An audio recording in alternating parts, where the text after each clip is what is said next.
Hello बच्चों।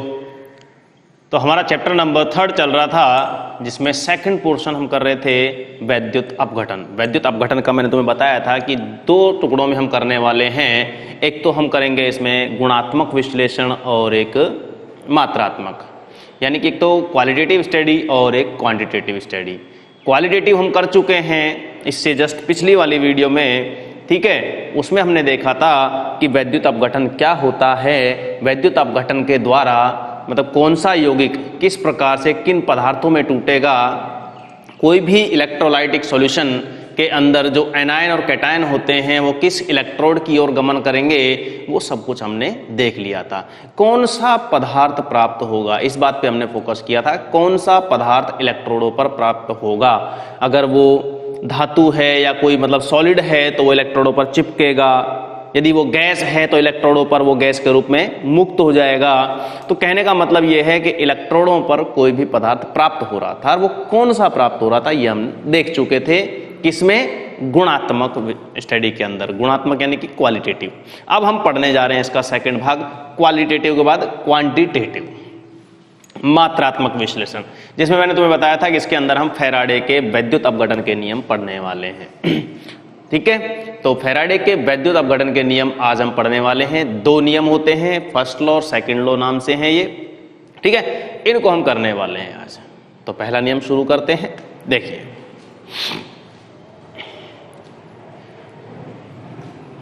First law,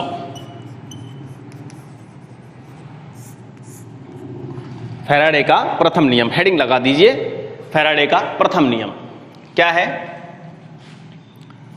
लिख देता हूं कि वैद्युत अपघटन की प्रक्रिया में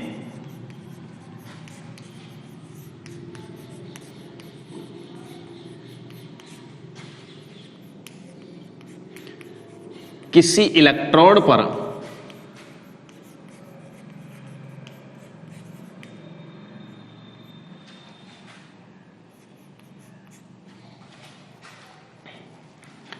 निक्षेपित पदार्थ की मात्रा या मुक्त होने वाली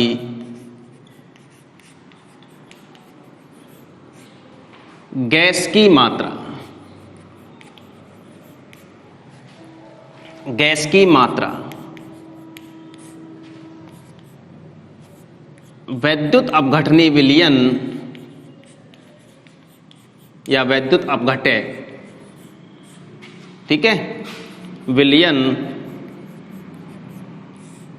में प्रवाहित कुल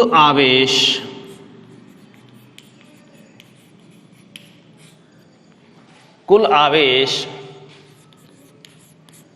के समानुपाती होती है।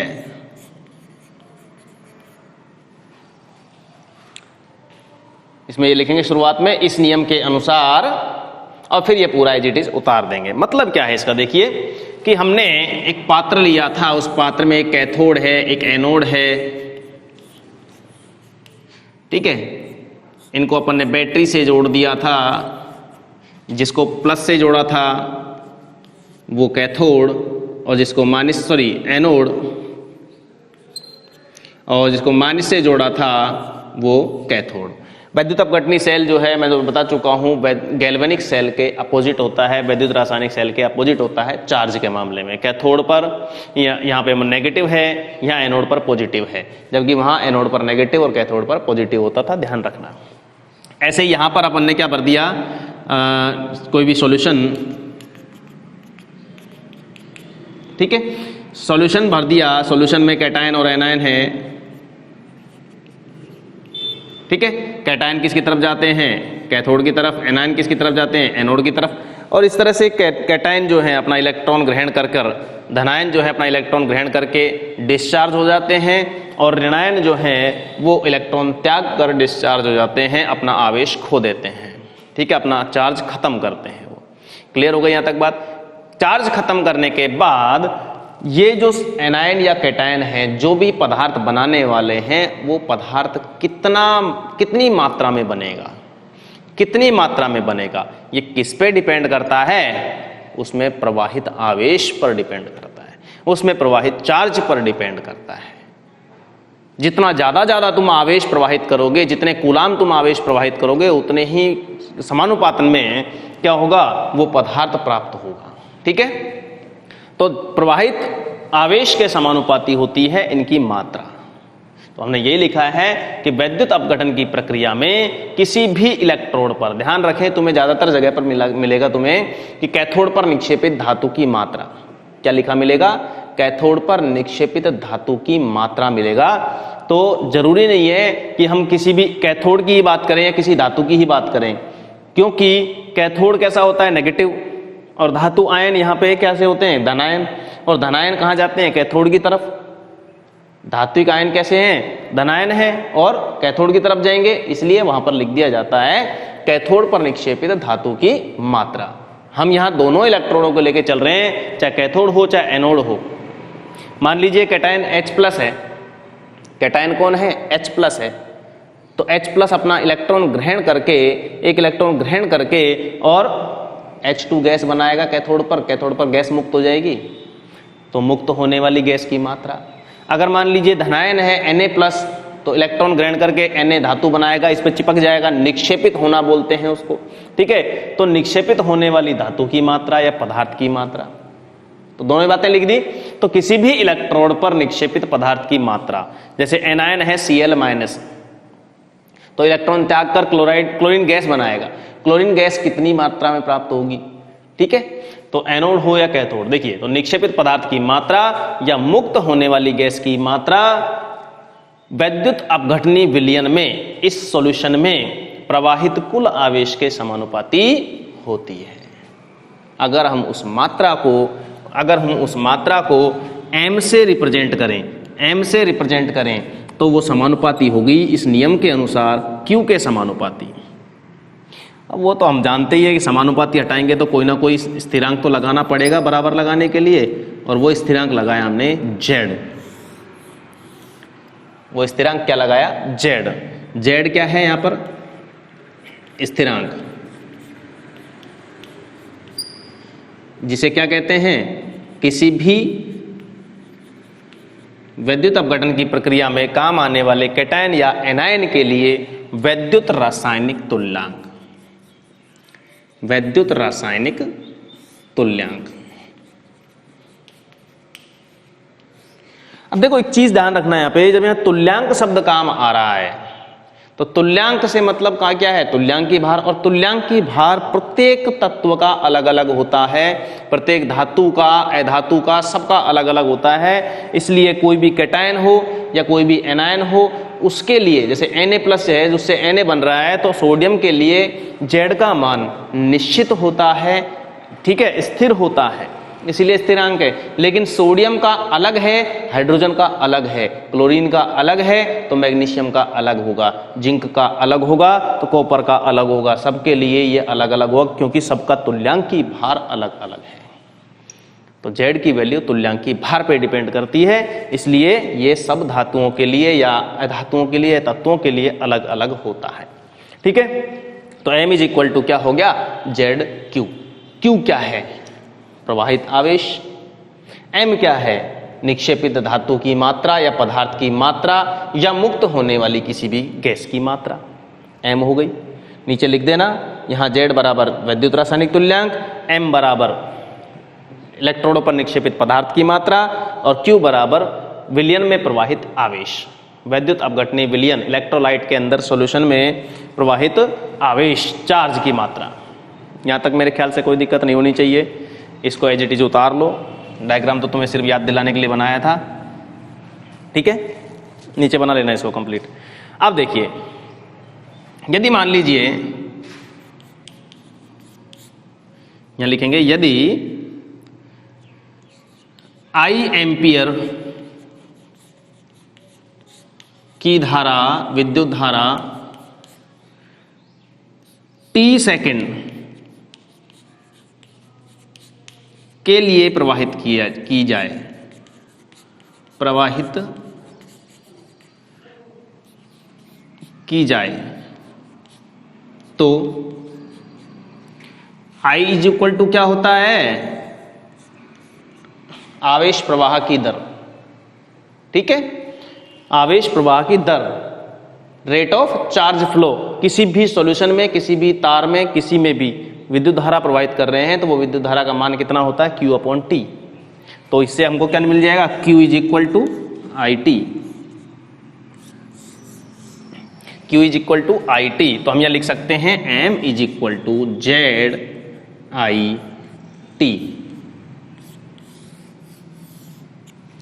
ठीक है, यहां पे I कर सकते हो कैपिटल। ठीक है, कैपिटल I से प्रेजेंट करते हैं इसको। तो ये लीजिए, तो इसको तो एज इट इज उतार लो, फिर आगे करते हैं अपन और थोड़ी बड़ी बड़ी बातें। उतार लो, वीडियो पॉज करो और उतार लो, आगे चलते हैं।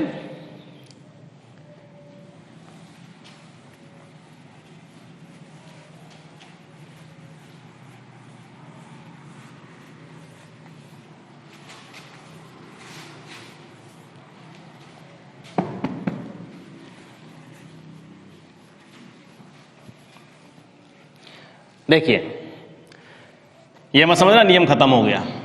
तो M is equal to ZIT,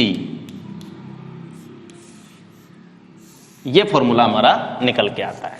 इसमें लिख देना यहाँ पे M बराबर क्या है, निक्षेपित पदार्थ की मात्रा, Z बराबर क्या है, वैद्युत रासायनिक तुल्यांक, I इज इक्वल टू क्या है, प्रवाहित विद्युत धारा, और T कितने समय के लिए प्रवाहित की जा रही है, मतलब समय।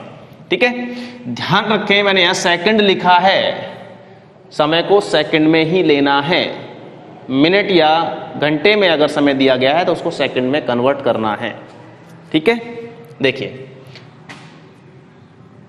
यदि I is equal to 1 ampere व T is equal to 1 second, ठीक है, तो M is equal to Z, M is equal to Z लिख लो।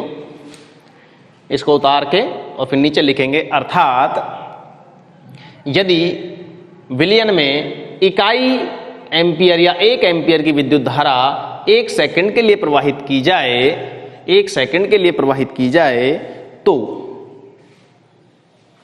तो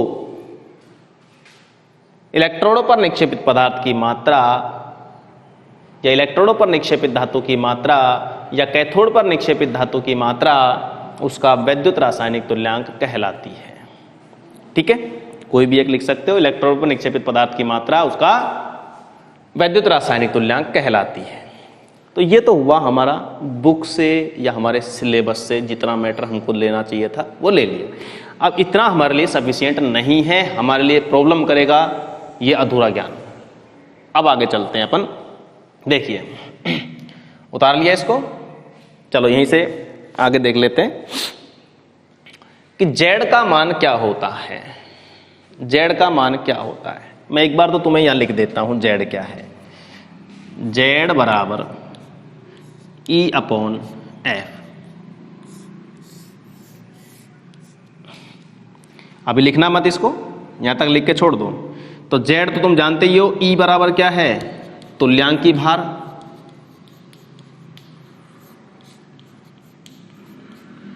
और F बराबर क्या है, फैराडे आवेश। नई चीज देखने को मिलेगी। देखिए, F हम नहीं जानते क्या होता है, फैराडे आवेश। E तुल्यांकी भार, ये तो थोड़ा बहुत पढ़ रखा है, याद दिला देता हूं। तुल्यांकी भार बराबर अणुभार बटे X। X क्या है, X क्या है, X फैक्टर। X फैक्टर मैंने तुम्हें बताया था, किसी भी आयन के ऊपर आवेश या उसकी अम्लीयता या कोई यौगिक की क्षारीयता, जो भी कुछ है। अब हम यहाँ क्या करते हैं, आयनों का गमन करवाते हैं, आयन डिस्चार्ज होते हैं इलेक्ट्रॉन त्याग कर या इलेक्ट्रॉन ग्रहण करके। जितने इलेक्ट्रॉन त्याग कर वो उदासीन हो रहा है या जितने इलेक्ट्रॉन ग्रहण करके वो उदासीन हो रहा है कोई भी आयन, तो वो उसके लिए z फैक्टर हो गया, सॉरी x फैक्टर हो गया। यहाँ x की वैल्यू वही होगी, जैसे Cu+2 से Cu बन रहा है तो 2 इलेक्ट्रॉन ग्रहण कर रहा है तो 2 हो गया उसका मान। Na+ से Na बन रहा है तो 1 इलेक्ट्रॉन ग्रहण कर रहा है तो 1 हो गया मान। Cl- से Cl बन रहा है, 1 इलेक्ट्रॉन त्याग रहा है, मतलब 1 हो गया इस x का मान। ठीक है, तो अणुभार या परमाणु भार बटे x, ठीक है, या परमाणु भार।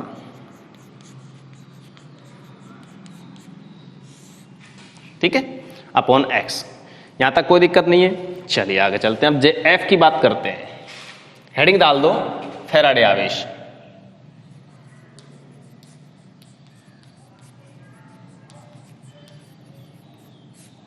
One F। फैराडे आवेश क्या होता है? फैराडे आवेश क्या होता है, लिख लो इसको हेडिंग डाल के। 1 मोल इलेक्ट्रॉनों पर उपस्थित आवेश। 1 मोल इलेक्ट्रॉन्स पर उपस्थित आवेश की मात्रा क्या कहलाती है? 1 फैराडे।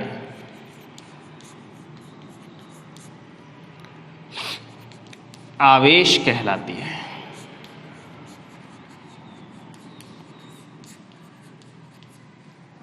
ठीक है, यहां तक मेरे ख्याल से कोई दिक्कत नहीं है। अब देखो, 1 इलेक्ट्रॉन पर आवेश कितना होता है?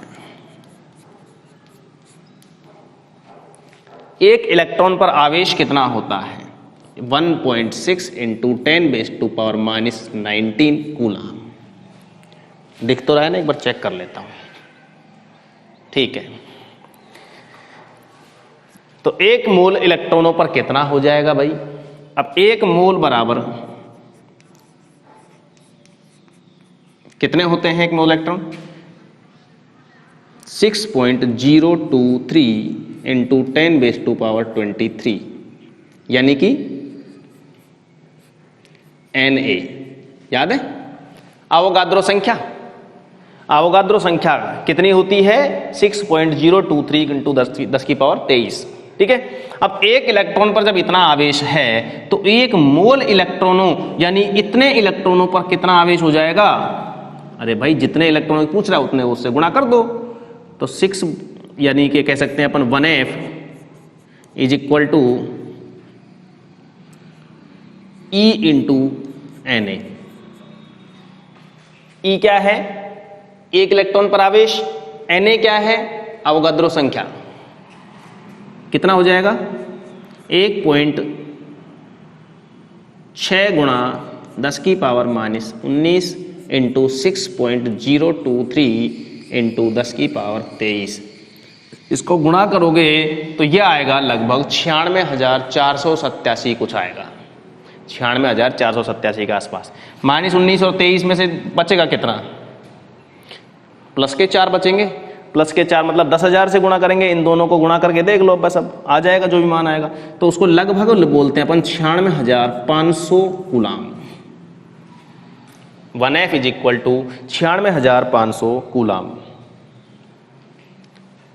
1 फैराडे आवेश क्या होता है? 96,500 कूलम होता है।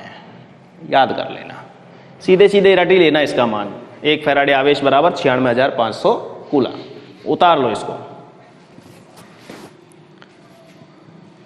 ठीक है भाई, यहां तक तो तुमने लिख ही लिया था, यहां पे लिख दिया था। उसके बाद मैंने तुम्हें एक लाइन लिखवाई है कि Z की परिभाषा क्या हो गई। उसके बाद Z = E/F। E क्या है, F क्या है, इतना लिखने के बाद फिर 1 फैराडे आवेश की परिभाषा और उसका मान कितना होता है वो सब कुछ हम उतार लेंगे। यहां तक उतार लो।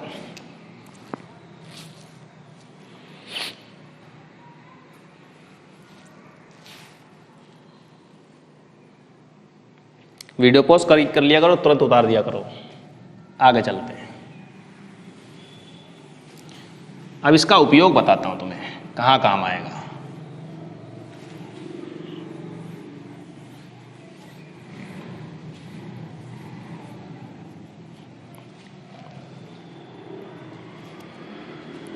देखिए, जैसे Na+ प्लस इलेक्ट्रॉन। अब लास्ट वीडियो में मैंने तुम्हें, याद करो, लास्ट वीडियो में मैंने तुम्हें एक क्वेश्चन पूछा था। देखिए Na प्लस से Na बन रहा है, Mg+2 से क्या बनता है Mg, और Al+3 3 इलेक्ट्रॉन ग्रहण करके क्या बनाता है एल्यूमिनियम धातु। लास्ट वीडियो में क्वेश्चन दिया था मैंने तुम्हें, मैंने समझाया था अभी कि भाई Na+ से एक Na परमाणु प्राप्त करने के लिए कितने इलेक्ट्रॉन चाहिए, 1 इलेक्ट्रॉन। एक सोडियम परमाणु प्राप्त करने के लिए 2 सोडियम परमाणु के लिए 2 इलेक्ट्रॉन, 3 के लिए 3 इलेक्ट्रॉन, 4 के लिए 4 इलेक्ट्रॉन, Na के लिए यानी 1 मोल सोडियम धातु के लिए 1 1 1 Na समझ में आ गया। तो 1 मोल सोडियम धातु प्राप्त करने के लिए मुझे 1 मोल इलेक्ट्रॉनों की आवश्यकता होगी, यानी कि अगर मैं बात करूं तो 1 मोल यानी कि 23 ग्राम सोडियम धातु प्राप्त करने के लिए मुझे विलयन में 1 फैराडे आवेश प्रवाहित करना पड़ेगा। समझ में आई बात? देखिए दोबारा, 1 आयन है, 2 इलेक्ट्रॉन है, तो 1 मैग्नीशियम परमाणु प्राप्त हो रहा है। 1 मैग्नीशियम परमाणु प्राप्त करने के लिए कितने इलेक्ट्रॉन ट्रांसफर हो रहे हैं? 2 मैग्नीशियम के लिए 4, 3 के लिए 6, 10 के लिए 20, 50 के लिए 100, यानी कि जस्ट डबल इलेक्ट्रॉन चाहिए। तो भैया 1 मोल मैग्नीशियम धातु प्राप्त करने के लिए 2 मोल इलेक्ट्रॉनों की आवश्यकता होगी, यानी कि हम बात करें मैग्नीशियम का कितना होता है, 12 दूनी 24, 24 ग्राम के लिए हमको कितना फैराडे आवेश प्रवाहित करना पड़ेगा? 2 फैराडे आवेश प्रवाहित करना पड़ेगा। लास्ट वीडियो में ये तो पूछा था मैंने कि मैग्नीशियम के लिए या 1 मोल मैग्नीशियम धातु प्राप्त करने के लिए मुझे कितने मोल इलेक्ट्रॉनों की आवश्यकता पड़ेगी?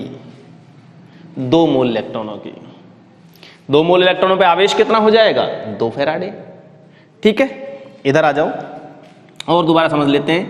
1 आयन है, इस 1 आयन से 1 परमाणु प्राप्त करने के लिए मुझे कितने इलेक्ट्रॉनों की आवश्यकता पड़ रही है?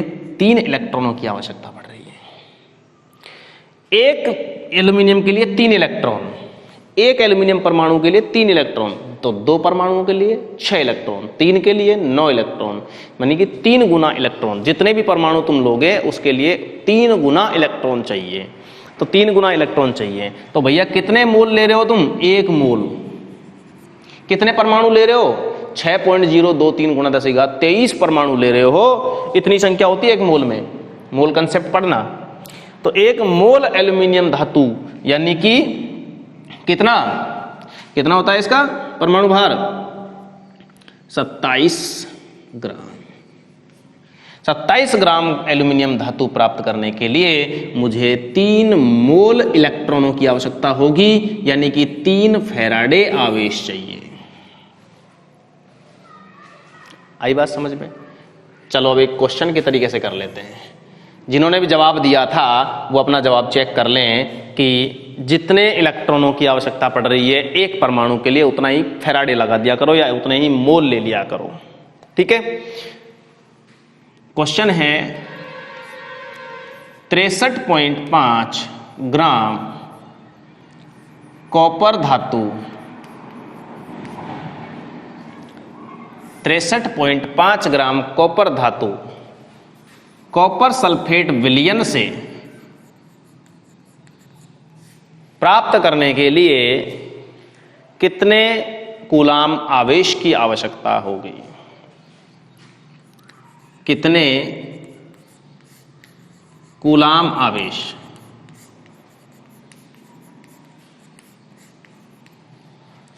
क्वेश्चन दोबारा बोल देता हूं, ढंग से लिख लेना कि कॉपर सल्फेट का वैद्युत अपघटन करवाने पर 63.5 ग्राम कॉपर धातु प्राप्त करने के लिए कितने कूलाम आवेश की आवश्यकता पड़ेगी। करके देखो एक बार।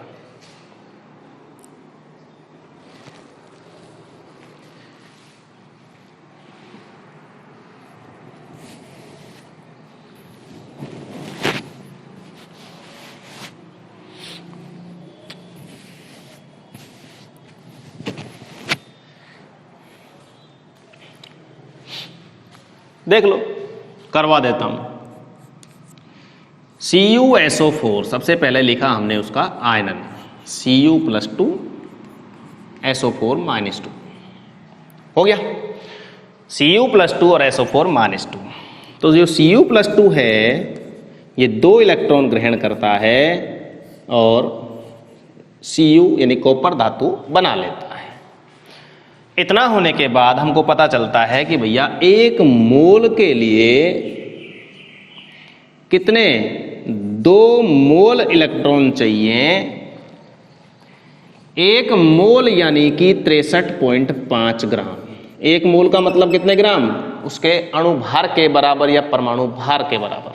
ठीक है, 1 मोल मतलब उसका परमाणु भार 63.5 होता है। यहां दिया हुआ होगा, क्वेश्चन में दिया हुआ होगा Cu = 63.5 कॉपर का परमाणु भार। ठीक है, तो 1 मोल के लिए 2 इलेक्ट्रॉन चाहिए, तो 63.5 ग्राम के लिए कितना फेराडे आवेश चाहिए भैया? 2 फेराडे आवेश चाहिए। 2 फेराडे आवेश का मतलब हो गया 2 × 96,500 यानी कि 1,93,000 कूलाम आंसर। यहां तक कोई दिक्कत? इस तरह का अगर क्वेश्चन आता है कि कितने ग्राम धातु प्राप्त करनी है, आवेश पूछ लिया जाए, तो यह विशेष ध्यान रखने वाली बात है कितने कूलाम पूछा है या कितने फेराडे पूछा है, यह भी ध्यान रख लेना। अगर फेराडे में पूछा है तो 2 फेराडे, कूलाम में पूछा है तो 2 कूलाम, 1,93,000 कूलाम। यहां तक कोई दिक्कत नहीं। नेक्स्ट क्वेश्चन की ओर चलते हैं। तो यह है हमारा क्वेश्चन। देखिए इस क्वेश्चन में देखिए क्या क्या दे रखा है। सबसे पहले तो दिया गया है, आंसर लिखेंगे किस तरह से दिया है। दिया गया क्या है? I = 9.65 ampere, T = 10 minute. कितने सेकंड हो गए? 10 × 60 600 सेकंड। तो 3 ग्राम धातु प्राप्त होती है, यानी कि निक्षेपित धातु की मात्रा हो गई 3.0 ग्राम। धातु का तुल्यांकी भार क्या होगा? यानी कि हमसे पूछा है E = क्वेश्चन मार्क। यह लीजिए फॉर्मूला लगाते हैं। फॉर्मूला क्या लगेगा? M = ZIT। सफिशिएंट नहीं है, चलो Z की वैल्यू लिखते हैं। M = E/ZIT। हो गया? E तो पूछा है, सॉरी E/F, E/F IT। ठीक है, अब देखो E कितना हो जाएगा? इस M को यहां पे ले आए हैं या फिर उधर उधर कर दें, M का मान रख देते हैं। चलो ये देखो, एक मिनट, E = क्या हो जाएगा?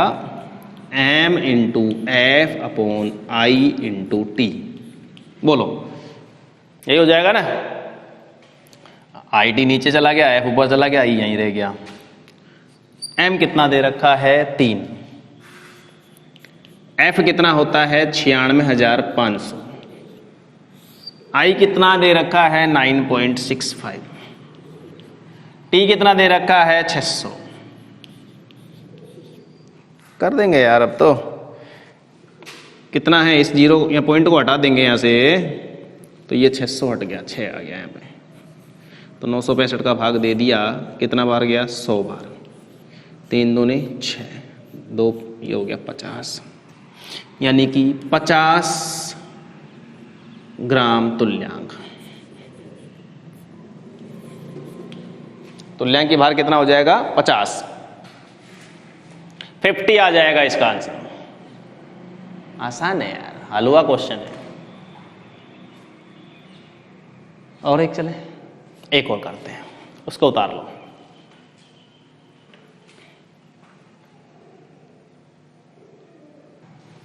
तो ये है हमारा नेक्स्ट क्वेश्चन। देखिए कॉपर सल्फेट का विलयन दिया गया है, उसमें 5 एम्पियर की विद्युत धारा 1 घंटे के लिए प्रवाहित करनी है। 1 घंटे तक प्रवाहित करेंगे तो कैथोड पर कितने ग्राम कॉपर प्राप्त होगा। कॉपर का परमाणु भार दे रखा है तुम्हें। इस क्वेश्चन को हम 2 तरीके से करते हैं, 2 तरीके से करते हैं सॉल्व। देखिए, W is equal to ZIT।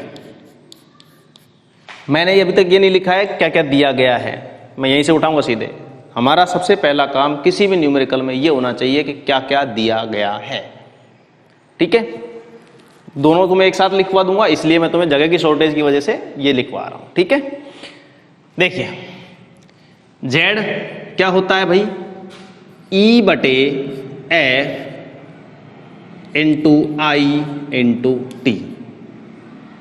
यहां तक कोई दिक्कत नहीं। इक्विवेलेंट वेट यानी कि तुल्यांकी भार क्या होता है, परमाणु भार बटे x, परमाणु भार बटे x। तो W बराबर m अपॉन W, या m लिया था अपन ने शायद, यहां पे W भी ले सकते हो, पर मैंने तुम्हें m से करवाया तो m से कर लो। किसी किसी जगह तुम्हें W लिखा मिलेगा तो कंफ्यूज मत होना, W बराबर ZIT, कोई दिक्कत नहीं है। m बराबर ZIT, m is equal to, अब देखो यहां क्या है, परमाणु भार बटे x into F into I into T। ठीक है, परमाणु भार कितना है, कैथोड पर निक्षेपित पदार्थ की मात्रा ये तो ज्ञात करना है। परमाणु भार 63.5 बटा 2। अब बोलो साहब 2 कहां से आ गया, चलो यहां कर देता हूं। कॉपर सल्फेट थोड़ी देर पहले बताया था +2 प्लस SO4 -2, और जब ये Cu+2 है, ये 2 इलेक्ट्रॉन्स एक्सेप्ट करेगा कॉपर धातु बनाने के लिए, तो x इज इक्वल टू कितनी आ गई, 2। फैराडे कितना होता है, 96500। I कितना दिया हुआ है, 1 घंटे। 1 घंटे में कितने सेकंड होते हैं, 60 मिनट, और 1 मिनट में 60 सेकंड इंटू, सॉरी I नहीं लिखा ना, I बाद में लिख देता हूं, 5 एम्पियर। ठीक है, I इंटू T। यहां तक छोड़ दो, गणित है आगे करेंगे बाद में, इधर आ जाओ। हमने लिखा Cu+2 इलेक्ट्रॉन्स Cu। ठीक, 1 मोल यानी कि 2 Faraday,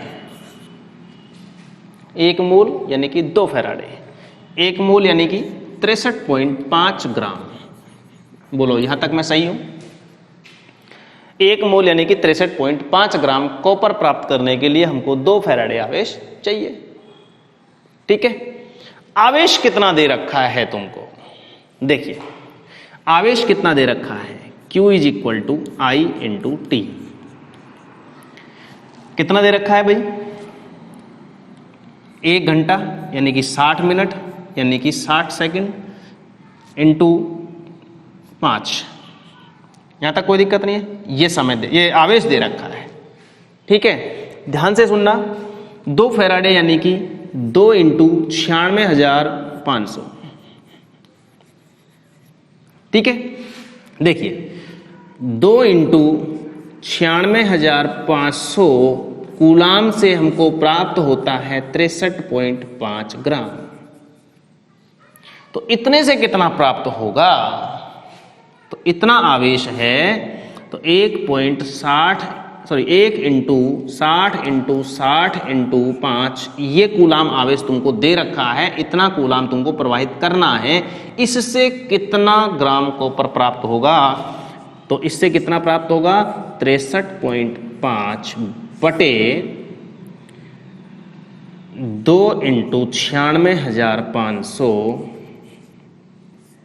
into 1 into 60 into 60 into 5। देखना जरा भाई,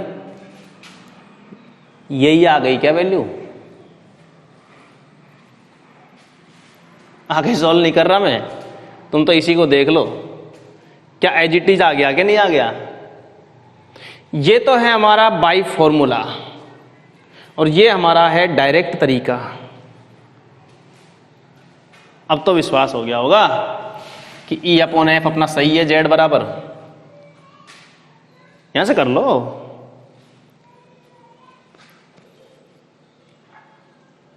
समझ में आ गई? तो इतना कूलाम तुमको दे रखा है तो उससे इतना ग्राम प्राप्त होगा। आगे गणित है, गणित नहीं आती मेरे को, ठीक है, कर लेना, इतने ग्राम प्राप्त होगा। ये सिर्फ और सिर्फ इसलिए सवाल दिया था तुमको मैंने, ताकि तुम इस जेड की मतलब इसकी हकीकत है जेड बराबर E अपॉन एफ होता है, इसको तुम प्रूव कर सको। ये तुम्हें बताने के लिए मैंने ये सवाल दिया था। देख सकते हो आराम से, ये क्वेश्चन हो गया अपना फॉर्मूला से, मतलब आंसर हो गया फॉर्मूला से, और वो हो गया अपना डायरेक्ट तरीका। जो तुम्हें अच्छा लगे वो कर सकते हो, लेकिन अपने बोर्ड परीक्षा में तुम्हें ये फॉर्मूला या ये तरीका काम में लेना है। उतार लो, पहला नियम खत्म करते हैं, दूसरे नियम पे आते हैं। इसको उतार लो एक बार।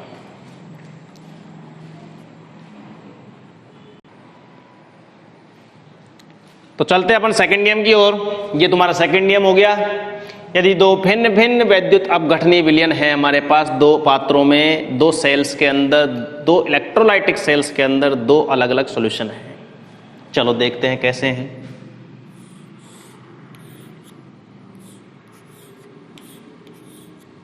इसमें भर दिया मैंने कॉपर सल्फेट,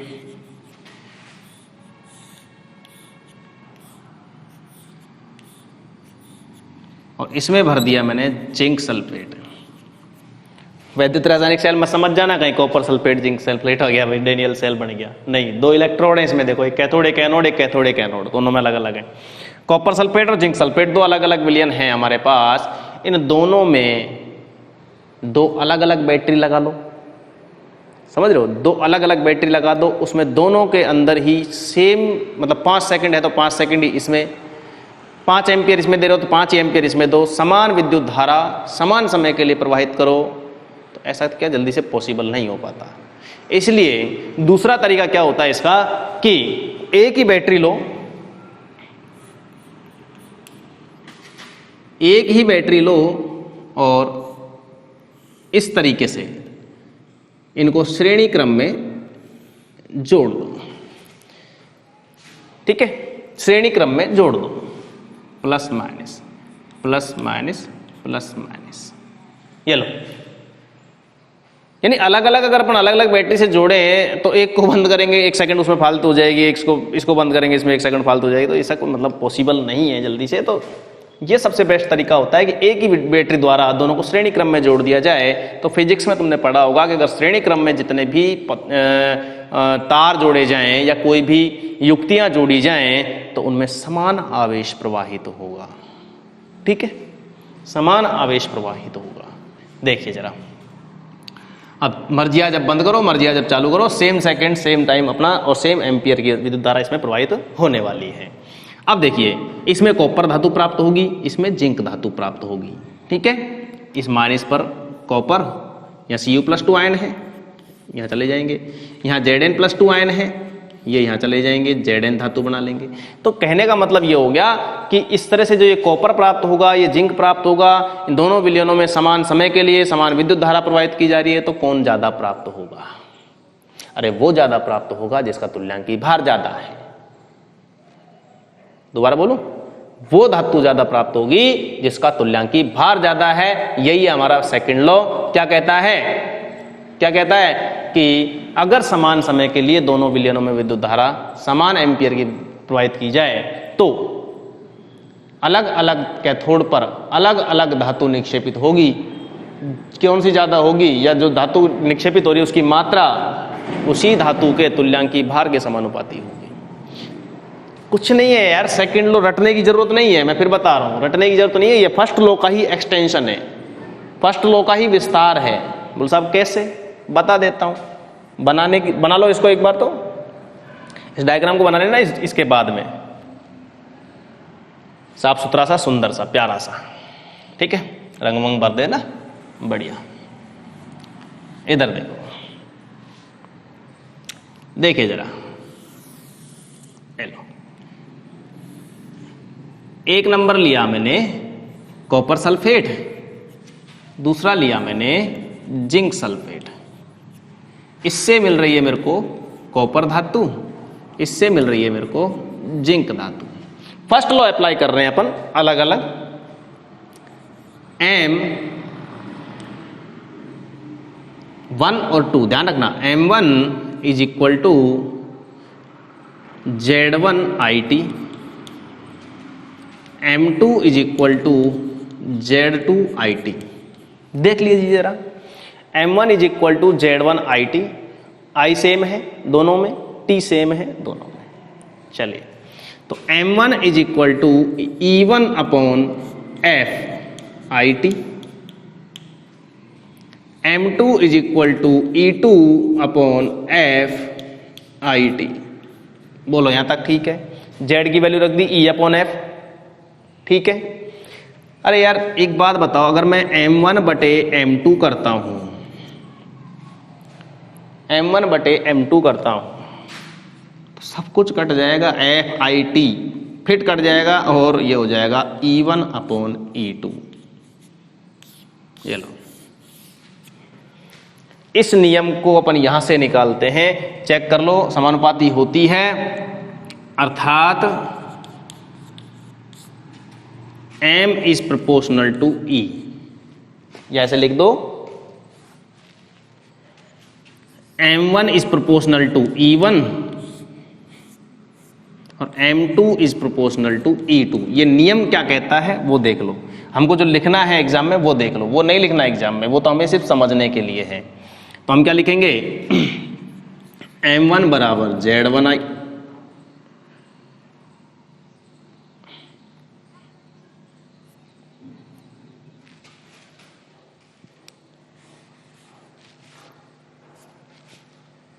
तो देखिए M1 upon M2 is equal to E1 upon E2। चलो यहां तक मेरे ख्याल से किसी को कोई दिक्कत नहीं होनी चाहिए। ये अपना नियम हो गया। नियम के बाद समझने के लिए, इसको करने के बाद फिर वो डायग्राम बनाएंगे एग्जाम्पल के तौर पे। एग्जाम्पल करने के बाद वो डायग्राम लिखने के बाद और दोनों के नीचे फिर इस तरह से ये बना लेंगे। M1 और M2 का तुम्हारे पास क्या आ जाएगा, संबंध निकल के आ जाएगा, रिलेशन निकल के आ जाएगा। या इसको हम बोल सकते हैं M is proportional to E। निक्षेपित होने वाली धातु की मात्रा, निक्षेपित होने वाली धातु की मात्रा उसी धातु के तुल्यांकी भार के समानुपाती होती है। उतार लो।